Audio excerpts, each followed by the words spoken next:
Vraj sme netolerantní. Upierame právo ľuďom homosexuálne cítiacim adoptovať si dieťa. Už poďme sa na to ich právo na adopciu dieťaťa pozrieť bližšie.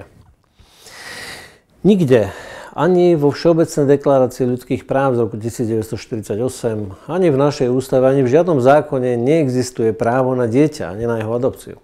Existuje však právo dieťaťa na matku a otca. Dnes sa stretávame s čudným fenoménom. Z detí sa stal tovar. Priam ako keby sme povedali, k novým topánkam prosím si jedno malé dieťa. Že to trochu preháňam? No, možno, že ani veľmi nie. Deti sa stali tovarom, ktorým si niektorí z nás ľudí uspokojujú svoje vnútorné potreby, svoje vnútorné túžby. Ja viem, že existujú také túžby a také potreby. Ale nemôžeme si naplňať domnelým právom na dieťa svoje potreby. To nejde.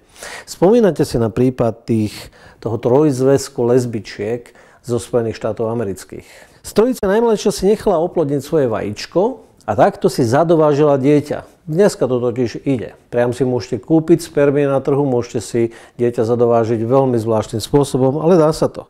Ostatné dve v tom trojzväzku sa neskôr rozhodnú, že si tiež zadovážia takýmto spôsobom dieťa.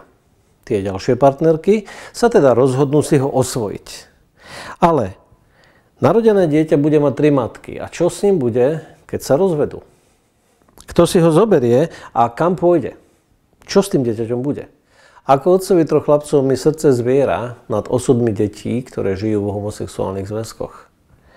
Prečo im súčasná spoločnosť vnútila nutnosť mať 2 otcov alebo 2 mamy? Prečo im súčasná spoločnosť zobrala právo na jedného otca a jednu mamu?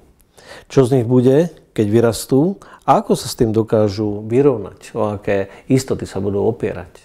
Ako to bude s nimi, keď budú rozmýšľať nad tým, ako vyrástli a kto boli ich predkovia?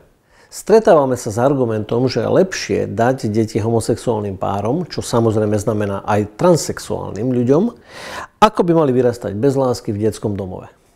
Organizácia Fórum života vydáva v týchto dňoch brožúrku, kde sa môžete dočítať o príkladoch o tom, koľko detí trpí tým, že žijú v rodinách, kde majú viacej otcov alebo viacej matiek, alebo žijú s homosexuálnym párom.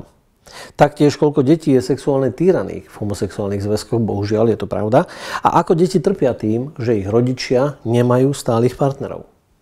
Priatelia, chceme dovoliť, aby niekto skúšal tento sociálny experiment na našich deťoch? Deti si predsa zaslúžia, aby naozaj mohli vyrastať v zdravom a prirodzenom prostredí, aby mali otca, aby mali mamu. Preto príďte 7. februára k referendu.